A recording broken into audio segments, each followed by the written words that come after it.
Électron Libre, une émission initiée par Claude Farc qui aborde les questions de l'environnement en prenant comme essentiel la place et l'influence de l'homme dans l'évolution de nos environnements. Aujourd'hui, c'est Paul-Marie Guinchard qui assure l'animation de cette émission. Et aujourd'hui, je suis entouré de Gérard Galliot, donc un des compères habituels. Bonjour Gérard.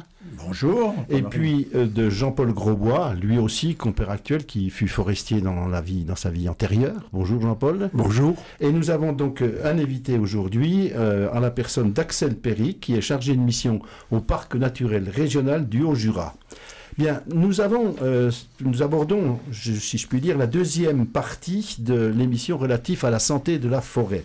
La semaine dernière, ou du moins pour l'émission précédente, nous nous étions appuyés sur un peu, je dirais, l'histoire de notre émission, l'histoire récente, très récente de notre émission, parce qu'en effet, à la suite de la publication du scénario 2050 de l'ADEME, qui avait pour titre « Agir avec le vivant », de l'ADEME Bourgogne-Franche-Comté, scénario qui faisait qu'en quelque sorte une publication, une suite de publications au scénario imaginé par l'ADEME au niveau national qui avait pour titre « Agir pour le climat ». Nous avons reçu à l'époque Lionel Combet qui est venu nous parler avec une pertinence certaine de la problématique de la forêt en Franche-Comté, en Bourgogne-Franche-Comté, pardon, à partir de cette étude qui avait été faite. La semaine dernière, nous avons donc, nous avions pensé intéressant d'aller plus loin et d'aborder la problématique de la santé de la forêt, parce que effectivement, les uns comme les autres, quand on se promène quelque part en Bourgogne-Franche-Comté, on voit des choses assez étonnantes, des arbres qui semblent dépérir, des zones qui sont tristes, par contre d'autres qui sont peut-être un petit peu plus vivantes et vivaces. Et donc nous avons reçu Mathieu Mirabel du service de département de la santé de nos forêts, donc à la DRAF de Bourgogne-Franche-Comté, et aujourd'hui nous allons tenter d'ouvrir un autre volet qui est celui de l'aspect plus environnemental, avec notamment les conséquences bien évidemment du changement et du dérèglement climatique sur les forêts, mais sur la flore et la faune, mais aussi la place et le rôle de la forêt dans la vie quotidienne. La forêt fait vivre des territoires. Bien, voilà, donc merci Axel d'être présent avec nous. Situons quand même un peu qui vous êtes et surtout, qu'est-ce que c'est que ce parc naturel régional du Haut-Jura? Dans certains milieux, on le connaît bien, mais je pense que le commun des mortels, il n'est pas forcément au courant de ce que c'est, si ce n'est de voir, quand il se promène dans le Haut-Doubs, dans le Haut-Jura et dans l'Ain, qui voit commune membre du parc naturel régional du Haut-Jura. Oui, on va préciser un petit peu, déjà bonjour à tous, on va préciser un petit peu ce qu'est un parc et comment fonctionne un parc. Donc à savoir qu'un parc c'est un label, et c'est un label qui est distribué à plusieurs échelles, et notamment plusieurs territoires à l'échelle nationale. Aujourd'hui on est à 59 PNR, donc parcs naturels régionaux, qui sont labellisés sur le territoire français. Donc le parc naturel régional du Haut-Jura, lui, il a été créé en 1986. À savoir qu'un parc naturel régional, il est créé à l'initiative des communes, hein. C'est vraiment les communes du territoire qui portent un projet de parc et qui le mènent à bout, accompagné au fur et à mesure par une équipe technique qui se construit et qui se structure autour de cette initiative. Mais c'est vraiment le territoire et les communes, et c'est vraiment un élément qui est important pour expliquer l'engagement et l'intérêt d'un parc naturel régional sur un territoire. C'est l'initiative qu'ont les communes pour la création de ce parc. Donc 1986, quand un parc est créé, on écrit une charte de territoire qui est aujourd'hui valable pour 15 ans, et donc qui est le document qui écrit et qui officialise, une fois qu'il est validé, la création possible d'un parc. À savoir qu'actuellement on est sur la réactualisation de cette charte au niveau du parc naturel régional du Haut-Jura. Donc ça fait maintenant quasiment 1 an et demi, et on a encore devant nous 1 an et demi de travail pour faire valider cette nouvelle charte. Et on en parlait tout à l'heure un petit peu sur le périmètre de ce parc. À chaque fois qu'on réactualise cette charte de parc, on réfléchit à qu'est-ce qu'on va faire dans les 15 prochaines années. On réfléchit aussi au périmètre qui peut être cohérent pour ce parc. Et donc on est actuellement sur un périmètre qui va probablement évoluer. Ça, c'est les communes qui décideront à la fin de la démarche. Elles s'engageront ou non, elles signeront ou non la charte du parc. Mais le périmètre va probablement évoluer. Un périmètre qui aujourd'hui fait à peu près 210 000 hectares et qui court sur 3 départements, sur l'Ain, le Jura et le Doubs. Donc avec une particularité, le sujet qui nous concerne aujourd'hui, que sont les milieux forestiers, un parc qui est très forestier, autour de 65% de taux de boisement. Donc c'est assez important, c'est probablement un des parcs en France qui est une des caractéristiques fortes, semble-t-il. Oui. Bah, c'est une caractéristique forte du territoire et puis des enjeux qui sont propres aux travaux qu'on mène au niveau du parc. Donc je parle de la forêt, mais voilà, le parc n'agit pas que sur la forêt. On travaille sur des thématiques qui sont très larges, allant de l'eau à l'agriculture, à la culture, au patrimoine, à l'architecture, au paysage, l'artisanat. Voilà, tous les patrimoines. L'enjeu de création des parcs naturels, c'est de travailler sur tous les patrimoines. Donc, bien évidemment, le patrimoine naturel, mais il y a aussi les autres patrimoines qui font la force et les spécificités des territoires. Je me souviens au moment de la création du parc, j'étais encore en activité professionnelle, heureusement, en 1985, et de réunions avec la Chambre des métiers du Jura sur en quoi cette approche-là peut être un facteur dynamisant, notamment. Je me souviens de réunions avec les tourneurs sur bois, etc. et tout, donc c'était assez passionnant et assez intéressant. Et donc, voilà, on a à peu près, je dirais, l'ensemble. J'insiste sur le fait qu'effectivement, il touche 3 départements et 2 régions administratives. C'est comme une des particularités. Je me souviens de l'inauguration de la Chaudière-Bois, où il y avait, à côté de Raymond Fourny, qui à l'époque était président du Conseil régional de Franche-Comté, il y avait Jean-Jacques Kéran, qui était président de Rhône-Alpes à l'époque, qui effectivement fait que cette inauguration a duré 2 fois plus longtemps que celle qu'on avait l'habitude de faire, quoi. Voilà, mais c'était quand même un élément relativement intéressant. Alors, maintenant, Axel Péric, dans le parc, il fait quoi ? Alors, moi je travaille sur 2 missions principales, donc mon entrée... Vous ouvriez peut-être un petit peu sur les autres missions aussi en même temps. Oui, ok. Donc 2 missions principales de mon côté, donc je travaille sur la conservation du grand tétras, qui est une espèce à enjeu du territoire. La conservation du grand tétras, elle est en place depuis maintenant plusieurs décennies, depuis les années 80 on va dire. On a vraiment commencé à travailler sur la conservation de cette espèce. Et depuis début des années 2010, on a à l'échelle nationale un plan national d'action. Et donc moi je suis depuis 2017 au niveau du parc du Haut-Jura l'animateur de ce document d'action.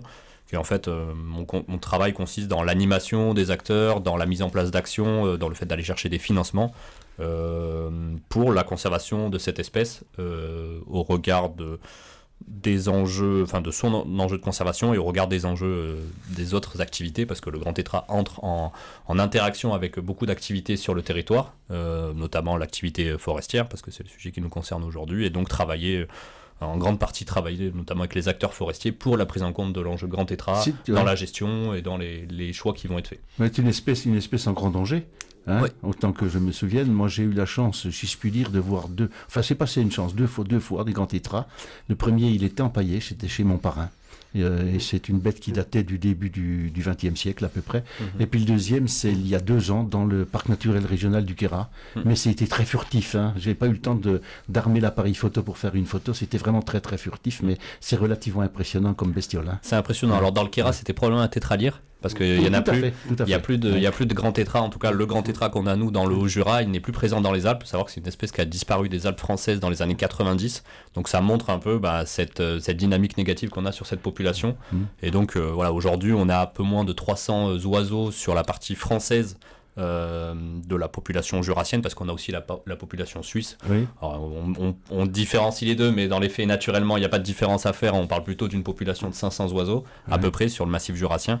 Mais voilà, nous, on travaille plus en lien avec les oiseaux, en tout cas les milieux qui sont sur le territoire français. Ok, d'accord, on y voit un peu plus clair. Donc ça, c'est une partie du coup, et l'autre partie du coup, elle est plutôt en référence plus large sur les milieux forestiers, et je suis notamment animateur Natura 2000, animateur de 2 sites Natura 2000, donc Natura 2000 qui est un réseau européen, 2 sites importants pour la conservation des habitats et des espèces, et donc moi je suis animateur de 2 sites, la forêt du Rizou et la forêt du Massacre, qui sont des sites à enjeux forestiers et grand tétras, ce qui est en lien avec mon poste. Enjeu majeur quand même par rapport à la problématique du devenir de la forêt, de la faune dans nos forêts. Ça fait partie des forêts un peu, on va dire, emblématiques du territoire, et des forêts qui sont scrutées et beaucoup utilisées, que ce soit par les activités forestières, mais aussi par toutes les autres activités. C'est notamment de forêts très fréquentées pour les activités de loisirs, et notamment les activités de ski nordique. Oui, une réaction, Gérard? Oui, oui, on parlait du grand tétras et effectivement, c'est une espèce emblématique, mais très vulnérable. Et moi, j'ai le souvenir d'avoir vu un reportage à la télévision d'un grand tétras qui attaquait un skieur. C'était assez impressionnant. C'est une image d'amateur, mais enfin, c'est peut-être quelque chose qui n'est pas... Et notre interlocuteur va peut-être pouvoir nous répondre si les skieurs ne sont pas des gens qui dérangent quelque part les grands tétras. Et je pense qu'il y a eu des conséquences en termes d'utilisation de l'espace de neige pendant qu'il en reste encore un peu. C'est particulier ces oiseaux, donc je vois, enfin, c'est des oiseaux qu'on a sur le massif de temps en temps.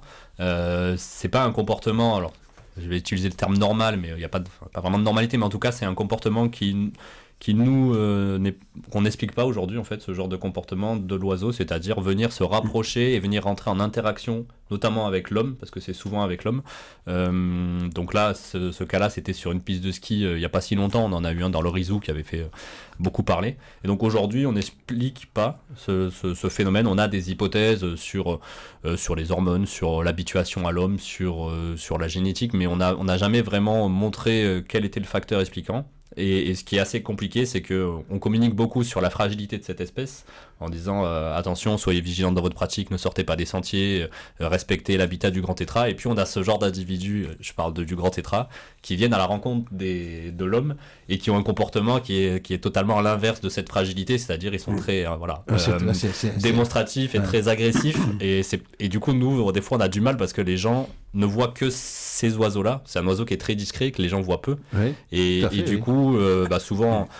On a des réactions, on dit mais vous nous demandez d'être vigilants par rapport au grand tétras, puis à côté on a ce genre d'oiseau-là. Comment vous expliquer? Donc nous des fois en communication on rame un peu derrière parce que c'est pas évident. Non, c'est pas évident, c'est jamais évident. Eh bien, on va faire une pause donc et c'est Pomme qui va nous parler des séquoias. Nous restons dans la forêt mais avec des arbres bien particuliers. Quand j'ai marché dans l'allée des séquoias, j'ai respiré en entier pour une fois et envoyé 2000 prières au vent pour nous sauver de toutes les peines d'avant. Nous poursuivons notre échange et notre discussion donc avec Axel Perry qui est chargé de mission au Forêt Grand Tétras au Parc naturel régional du Haut-Jura et je souhaitais que Jean-Paul réagisse ou poursuive un petit peu la discussion précédente que nous venons d'avoir avant cette interruption musicale. Jean-Paul. Lors de notre dernière rencontre avec Mathieu Mirabel du DSF, je lui ai posé une question. Est-ce que les problèmes forestiers que l'on vit, avant d'être des problèmes liés au changement climatique, ne sont pas des problèmes de notre mauvaise gestion? Mais à vous, je connais un peu le parc du Haut-Jura parce que j'ai des liens avec le village d'Étival, un village que je connais bien, que j'aime beaucoup. Et de fait, c'est plus une question. J'ai vu l'épicéa partout, dans ces zones de faible altitude, où il est en train de reculer, parce que, de fait, on l'a installé où il ne devrait pas être. Oui, moi, c'est des éléments que je partage et qui sont partagés, je pense, par beaucoup de monde. C'est dur on n'est pas là pour pointer du doigt des actes de gestion, mais en tout cas, on sait que le phénomène qu'on vit aujourd'hui autour des impacts sur cette essence-là, parce que c'est elle qui concentre le plus d'impact, mais savoir qu'on a aussi des impacts qui sont visibles sur le hêtre, sur le sapin pectiné, à des altitudes qui sont même assez hautes. Mais oui, probablement et même c'est certain, l'importance de l'impact est liée à nos choix et à la façon dont l'homme a façonné le paysage et ses forêts, notamment avec la sélection importante de l'épicéa dans la gestion forestière. Et il y a aussi un autre facteur explicatif, c'est aussi le pâturage en forêt qui de par la pression que mettent les bovins sur la régénération forestière, favorise assez fortement l'épicéa. Et donc c'est des pratiques qu'on a héritées aujourd'hui. Enfin, les forêts dont on hérite entre guillemets sont issues de ces pratiques là, et on sait l'importance de la diversité dans les essences forestières et dans les milieux naturels. On la sait depuis déjà longtemps, mais c'est vrai qu'on a eu du mal à vraiment faire le switch et aujourd'hui avoir des forêts assez mixtes. J'ai un chiffre sur le parc, on est à 30% de forêts qui sont purement résineuses. Et ces forêts-là, c'est quasiment purement de l'épicéa, quoi. On retrouve quelques sapinières, mais le sapin, il est généralement toujours en mélange avec le hêtre. L'épicéa, on le retrouve plus fortement, lui, seul, qu'en mélange. En tout cas, en mélange équilibré. Il y a souvent du mélange. Le hêtre et le sapin sont toujours un peu présents, mais on les a très peu favorisés dans la gestion passée, quoi. C'est presque de l'agroforesterie. Presque, je dis bien. On va pas faire le lien avec ce qui se passe en Indonésie ou au Brésil, hein, mais... Non, je pense pas qu'on en soit là non plus, mais en tout cas, ce qui est important pour moi, c'est de pas toujours mettre le doigt... Enfin, quand on parle de la crise qu'on est en train de vivre et sur les impacts qu'ont le scolyte, on écarte très souvent le rôle humain. Et je peux comprendre qu'on ne veuille pas endosser ce genre de responsabilité, mais voilà, je pense qu'il y a aussi une responsabilité sur la gestion des forêts qu'on a réalisées. Par moi, c'est les autres. On aurait pu choisir la chanson d'Abdelmalik, hein, les autres, effectivement. Jean-Paul. Ici, si on ne regarde pas les choses comme elles sont, on va passer à côté des solutions aussi. C'est-à-dire que moi, quand je parle de mauvaise gestion, je m'inclus dedans. C'est-à-dire que notre gestion forestière, celle que j'ai pratiquée, n'a pas tenu compte de l'écologie. Et voilà. Oui, c'est des choses que je partage et sur lesquelles on essaye, nous, au niveau du parc, d'inculquer, de faire émerger de nouvelles dynamiques pour travailler beaucoup plus avec le milieu naturel et non pas contre le milieu naturel. Et je suis assez persuadé que c'est une des clés de réussite en tout cas, c'est une des clés pour réussir cette transition. J'aime pas trop le terme adaptation des forêts au changement climatique parce que, encore une fois, on présume que l'homme est en capacité d'adapter les forêts au changement climatique, et pour moi c'est pas du tout on se positionne encore avec la main mise sur ces milieux, mais plutôt travailler en transition. Les paysages vont changer, et voilà comment on les accompagne dans cette transition et comment surtout on travaille avec les milieux naturels plutôt que contre, parce que pour moi c'est la clé principale pour réussir. On croit qu'effectivement on a la possibilité de faire quelque chose, mais on oublie surtout la problématique du temps. Quand on parle de la forêt, on a un cycle qui est un cycle. Moi, que je résume en disant c'est un siècle, c'est pas 20 ans ou 30 ans, c'est quasiment un siècle. Avant de donner la parole à Gérard qui la réclame, deux choses quand même. La première, si j'ai bien j'aime pas le terme inculquer. Je préfère faire comprendre, expliquer, être pédagogue que inculquer. Inculquer, ça veut dire forcer. Vous savez très bien, quand on essaie de forcer les choses, c'est pas forcément la meilleure moyen de faire évoluer les choses. Et la deuxième chose, est-ce que dans la charte sur laquelle votre équipe est en train de travailler, est-ce que la notion d'impact sur la gestion, parce que vous avez bien dit, on n'a pas d'impact sur la gestion en tant que tel, est-ce que c'est un sujet que vous abordez, et si oui, comment ça se présente? Alors on a essayé, oui, dans le travail... Je vais très vite en disant limiter la capacité des engins qui circulent dans les forêts, par exemple, ça peut être quelque chose de très terre-à-terre. J'ajouterai une petite chose, est-ce que vous avez droit de regard sur l'établissement des plans d'aménagement forestier? C'est le point le plus important et le point qui est le plus complexe dans les discussions qu'on peut avoir avec les acteurs, les acteurs forestiers. C'est comment pouvoir être associé à ce genre de réflexion, parce qu'on sait que c'est là où tout se décide. On est souvent consulté sur les grands documents régionaux ou départementaux à titre d'avis, mais nous, ça nous intéresserait d'être beaucoup plus présents sur les discussions autour des choix qui sont faits dans les plans d'aménagement, que ce soit en forêt publique ou en forêt privée sur les plans simples de gestion. Mais voilà, aujourd'hui, on a du mal à vraiment être associé, et c'est compliqué de faire valoir notre importance et notre place à cette table des discussions là, parce que c'est ces organismes là qui font de la gestion. Est-ce qu'il y a des communes qui s'engagent d'elles-mêmes dans cette dynamique d'aller vous contacter lors d'une présentation d'aménagement, par exemple? Ça peut, ouais. C'est assez rare, mais ça peut. D'accord. C'est une question très courte. Simplement, c'est que comme on s'est trompé depuis des siècles, sauf dans quelques cas, comme les forêts de chêne qui ont fonctionné, mais aujourd'hui on a du mal à prévoir l'avenir, même si on a des hypothèses, hein, est-ce qu'il ne faut pas laisser faire la forêt, tout simplement, plutôt que de choisir des essences actuellement dont on a peut-être 90% de chances de se tromper dans un siècle ou deux, parce que c'est toujours une prévision à long terme. Donc voilà, est-ce qu'il ne faut pas laisser faire, tout bêtement? Oui, bah alors, parce que pratiquement Gérard fait l'introduction pour les prochains sujets que nous allons aborder, parce que nous allons recevoir donc le conservateur de la réserve nationale naturelle de Valbois pour nos prochaines émissions. Donc on parlera de la forêt libre ou de la libre forêt, mais en même temps effectivement cette question-là, parce qu'on peut faire un lien avec la réserve de l'Abergement. Oui. Oui. Par rapport à cette question-là, et qui est présente aussi je pense, en filigrane dans la question de Gérard. Merci d'y répondre rapidement, parce qu'on arrive bientôt à la fin de notre temps alloué. C'est un élément que j'évoquais quand je disais de faire avec les milieux naturels plutôt que contre. Pour moi, c'était travailler beaucoup plus. C'est pas forcément de la libre évolution, mais c'est beaucoup plus travailler avec ce qui va venir naturellement dans le milieu, plutôt que d'essayer, comme vous le dites, d'implanter des essences qui sont bien plus lointaines des niches écologiques dans lesquelles on est, en tout cas sur nos territoires. Donc moi, je suis assez persuadé qu'il faut faire avec ce qui vient. Ça ne veut pas dire qu'on ne peut pas tester des choses, mais à large échelle, ça me paraît compliqué. Ben, merci beaucoup pour la clarté de vos propos. Merci aussi à Gérard et à Jean-Paul pour la pertinence de leurs questions. Et donc, la prochaine émission, du coup, le sujet est annoncé. Nous allons parler de la libre forêt, donc avec Emmanuel Cretin, qui est conservateur de cette réserve nationale naturelle de Valbois. Merci à tous et à bientôt.